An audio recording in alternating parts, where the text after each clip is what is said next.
What's going on, guys? Darren here with Fantasy Football Advice, coming at you with another player breakdown. Today's player breakdown will be on Darren McFadden of the Dallas Cowboys. As we all know, our drafts are coming up soon, and Darren McFadden is quickly going to become a common name we're going to hear around draft time. Before we do though, if you are not currently subscribed to the channel, join our team right now.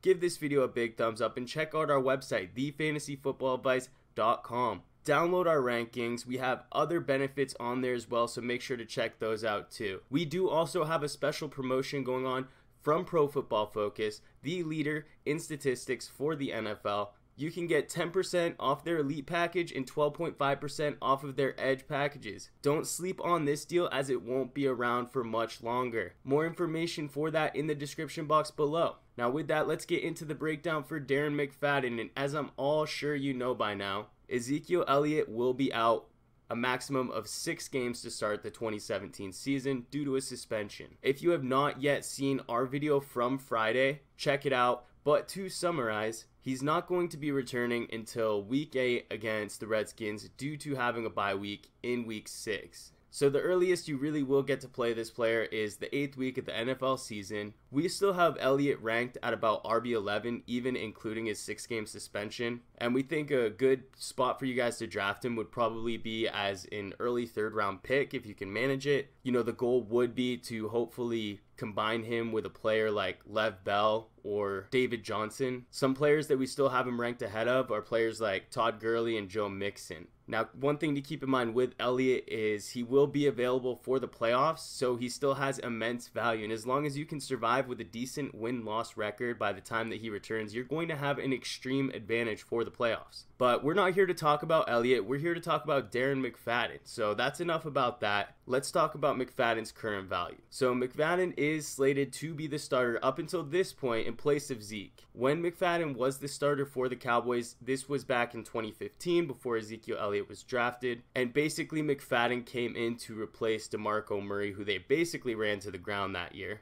Throughout that 2015 season, McFadden amassed 279 total touches and was able to put together 1,417 all-purpose yards to go along with 3 touchdowns and another 40 receptions on top of that. Now that is a serious stat line for what was a middle round fantasy pick in 2015. I know at the time there was also Joseph Randle in the mix, and they kind of were going back to back in drafts. Whoever picked Joseph Randle was really screwed. I think he only had like 70 something carries, and whoever drafted McFadden was probably pleasantly surprised. Now, so what does that mean for 2017? Well, McFadden currently, and remember this is really recent, so these ADPs are going to change, but Fantasy Football Calculator has him 113th overall, RB45.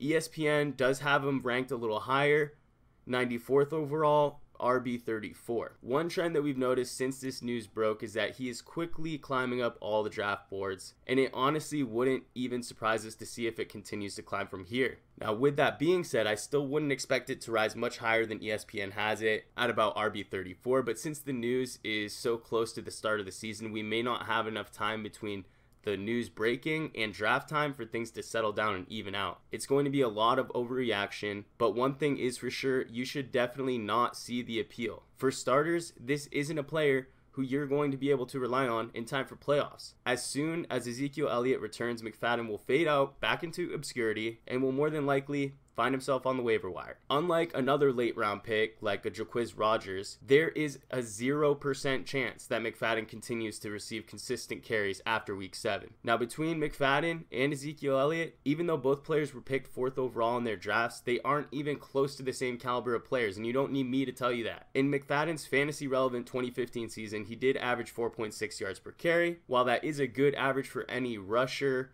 league-wide really, Elliott averaged a whopping 5.1 yards per carry with 83 more attempts than McFadden had that season. McFadden will additionally be hard-pressed to even match that 4.6 average coming into this season, where he will end up starting at the age of 30. One other factor that needs to be kept in mind, and it probably won't impact Elliott as much as it will impact a less skilled running back like McFadden, their offensive line is not as elite as it used to be last season. The Cowboys lost 2 of their 5 starters from last season, Doug Free retiring and Ronald Leary signing with Denver through free agency. And while they still have Zach Martin, Travis Frederick, and Tyron Smith, each Pro Bowlers and arguably some of the best at the position, Pro Football Focus did downgrade the group as a whole to 9th best in the league. And whenever you're top 10, that's still good, but you have to consider that's a big drop from being number 1 in that ranking the previous 2 years. While Zeke will definitely have no trouble tearing through these defenses with this line, McFadden may not necessarily be a locked and loaded RB1, even if he's being fed the ball these first 6 games. The matchups for them early in the season are going to be tough. Week 1, he plays the Giants, who actually held Ezekiel Elliott to his 2 worst fantasy performances in the 2016 season. Then they move over to play the Broncos, who are less tough against the rush from a yardage perspective, but they're also great against the pass, which may put the Cowboys in a tough spot to keep the ball alive. The Broncos did also allow the 3rd least points in the entire league, so don't expect some touchdown upside realistically. From that, they move over to Arizona and Green Bay, who also are in the top 10 in rushing yardage allowed, so there's not really too much upside that can be expected. The only 2 good matchups that they have with a positive game script for McFadden are going to be the Rams and the 49ers. We were really hoping that Ezekiel Elliott wasn't going to be suspended during the 49ers game because he would literally tear them up. 200 yards is probably a safe projection for that game. And one thing's for sure, over half of McFadden's production will probably come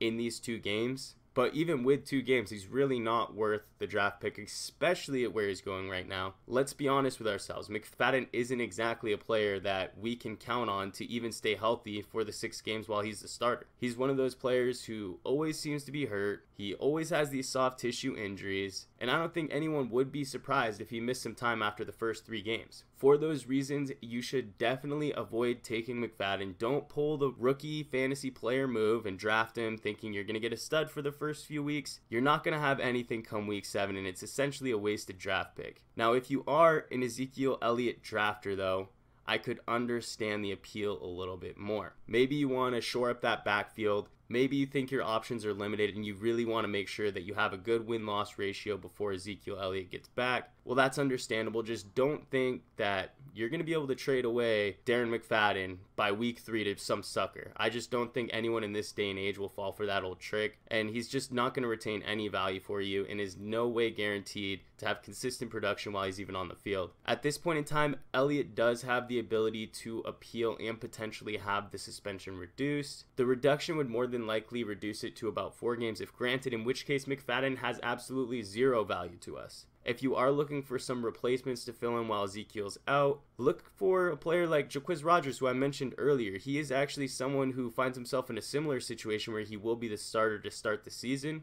but he is a much stronger candidate to actually retain his value throughout the whole season. He could potentially land that starting gig in that offense. Now, if you are in PPR and you are looking for a player to sort of fill in while Elliott's out, in PPR you could kind of look at Alvin Kamara or Duke Johnson. Alvin Kamara actually looked pretty good in his preseason debut. These are a couple people who have been rising on our draft boards, and if you're not sure who they are, check out our rankings on the website. We try to update them as much as possible. But that's going to do it for this video, guys. Please do us the favor and just avoid McFadden. There's going to be a lot of buzz and a lot of people talking about him right now. You shouldn't even bat an eyebrow to that. If anything, you should hope somebody else in your league takes him in like the 7th round, because that's just going to open up opportunities for you to take these late round values elsewhere. But that's it. That's going to do it for this video, guys. Thanks for stopping by. We hope you enjoyed. If you're new to the channel, make sure to subscribe. Toss this video a like, and we will catch you on the next one.